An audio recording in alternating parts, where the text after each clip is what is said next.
Assalamualaikum warahmatullahi wabarakatuh. Perkenalkan, nama saya Ahmad Numan Hafiz, NIM R107, kelas MHU 3C. Pertama-tama marilah kita panjatkan puji syukur kehadirat Allah Subhanahu wa taala. Sholawat serta salam kita panjatkan kepada junjungan kita Baginda Rasul, yang mana kita nanti syafaatnya. Amin. Semoga dalam acara ini kita semua mendapatkan rahmat dan ampunan Allah Subhanahu wa taala. Hadirin yang dimuliakan Allah, pada malam nuzul Quran merupakan peristiwa diturunkan Al-Quran. Malam ini diperingati pada hari ke-17 bulan Ramadan. Di malam nuzul Quran merupakan malam yang sangat istimewa sekali, karena pada malam nuzul Quran berbagai amalan dapat dilakukan untuk memperingati nuzul Quran. Sebelum kita bahas lebih lanjut, mari kita memahami dulu apa nuzul Quran itu. Memaknai nuzul Quran, Ramadan adalah bulan diturunkan Allah, sehingga Ramadan juga disebut bulan Al-Quran. Al-Quran diturunkan pertama kali di Gua Hira oleh malaikat Jibril kepada Nabi Muhammad yang berupa surat Al-Alaq dari ayat 1 sampai 5. Iqra bismi rabbikal ladzi khalaqal insana min 'alaq. Iqra wa rabbukal akram alladzi 'allama bil qalam insana ma lam ya'lam. Artinya, bacalah dengan menyebut nama Tuhanmu yang menciptakan. Dia telah menciptakan manusia dari segumpal darah. Bacalah, dan Tuhanmu lah yang maha pemurah, yang mengajar manusia dengan perantaraan kalam. Dia mengajar kepada manusia apa yang tidak diketahuinya. Al-Quran diturunkan kepada Nabi Muhammad selama 23 tahun, tepatnya 22 tahun, 2 bulan, 22 hari. 23 tahun ini terdiri dari 13 tahun di Makkah dan 10 tahun di Madinah. Ayat-ayat Al-Quran turun kepada Nabi Muhammad secara berangsur-angsur. Allah menurunkan ayat-ayat tersebut dalam beberapa momentum. Al-Quran merupakan kitab petunjuk yang memiliki keistimewaan. Al-Quran merupakan kitab penyempurna daripada kitab-kitab Allah yang diturunkan sebelumnya. Selain itu, Al-Quran juga sebagai mukjizat Nabi Muhammad. Hadirin yang dimuliakan Allah, tak heran banyak masyarakat yang memperingatinya dengan cara beragam. Mulai kegiatan bersama di masjid atau musola, buka bersama, hingga menghatamkan Al-Quran. Semua itu dilakukan dengan rangka menghormati turunnya kalamullah berupa Al-Quran. Kegiatan tersebut juga bertujuan untuk mengingat sejarah dan menamakan nilai-nilai Islam, khususnya pada anak-anak sebagian generasi muda. Banyak sekali keistimewaan yang bisa kita dapat dari Al-Quran, apalagi seseorang mau membaca dan mengamalkan di Ramadan. Keistimewaan Al-Quran yaitu: 1. Menjadi pedoman petunjuk dan rahmat bagi manusia di dalam menjalani kehidupan. Agar manusia berada dalam kebenaran, maka manusia butuh pedoman dan petunjuk. Al-Quran adalah petunjuk Allah. 2. Menjadi obat bagi manusia, bahwa dalam waktu tertentu terkadang manusia merasa kurang nyaman dalam hidupnya, baik secara zahir maupun batin.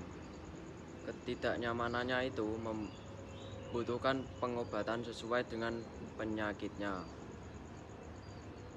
3. Menjadi pemelihara dan mempertahankan martabat kemanusiaan.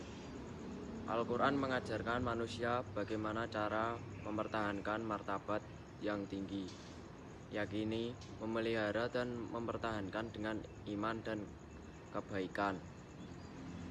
4. Pelajaran dan penerangan Al-Quran juga menjadi kitab yang diturunkan kepada Nabi Muhammad sebagai kitab untuk memberi penerangan. 5.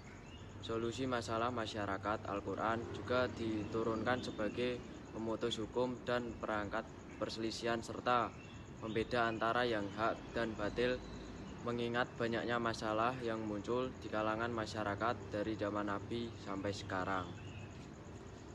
Dari 12 bulan yang ada dalam kalender agama Islam, Ramadan merupakan bulan yang paling istimewa.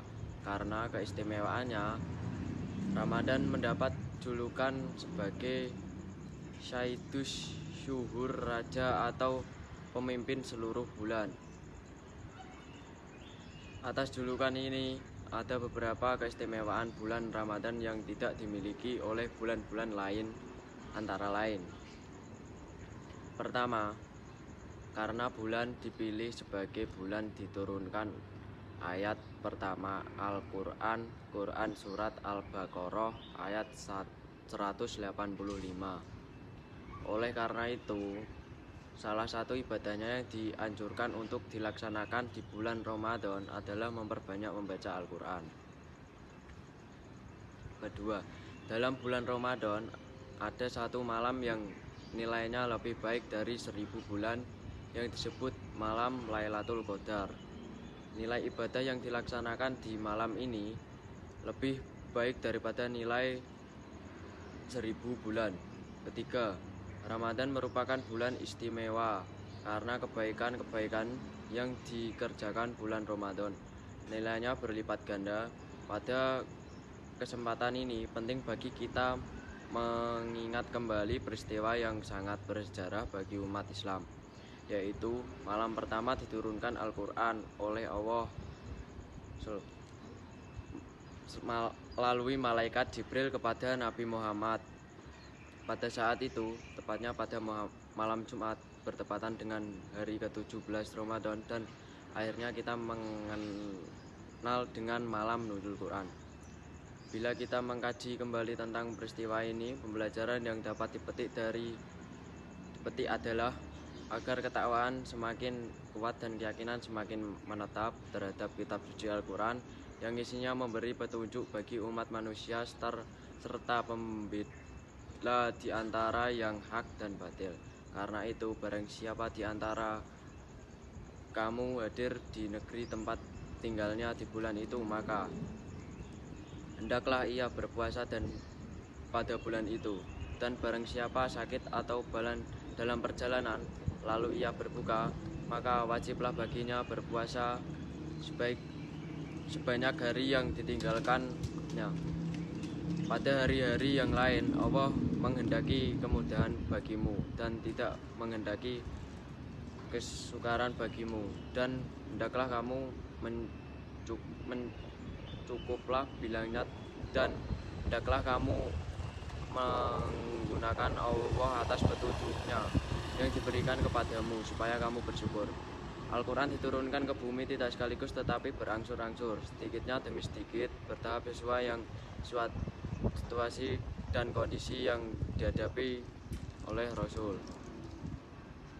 Sebagaimana firman Allah dalam surat Al-Isra ayat 106. Demikian dengan bertahap ini maka Al-Quran lebih mudah diterima dan mudah dihafal. Dengan waktu itu faktanya banyak dari para sahabat Nabi yang hafal Al-Quran, namun di fase berikutnya terjadi pertempuran di antara orang Islam yang kaum kafir dan musyrik yang menentang serta menghalangi dakwah Nabi, sehingga akhirat dapat para sahabat Nabi yang gugur. Tak kecuali para penghafal Quran.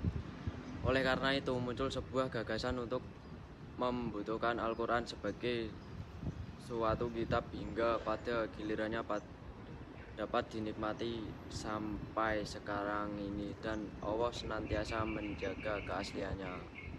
Setelah mengetahui sekilas tentang prosesnya turunnya Al-Quran, maka hendak kita mensyukuri kenikmatan luar biasa yang dilimpahkan oleh Allah kepada umat manusia melalui Rasulullah, berupa Al-Quran yang berisi petunjuk-petunjuk yang benar. Dari itulah kita sebagai umat Nabi Muhammad patut kiranya untuk syukur dan senantiasa tercurahkan kepada Allah, karena hingga kini masih menikmati keimanan dan keislaman kita. Wujud terima kasih dan rasa syukur atas turunnya Al-Quran ini harus direalisasikan dalam kehidupan sehari-hari, yaitu dengan perlakuan yang sebaik-baiknya dan sungguh-sungguh, baik dalam membaca, memahami makna, mengamalkan isinya, mengajarkan dan mendakwahkan isi kandungan Al-Quran, dengan harapan kelak di hari kiamat mendapat syafaat.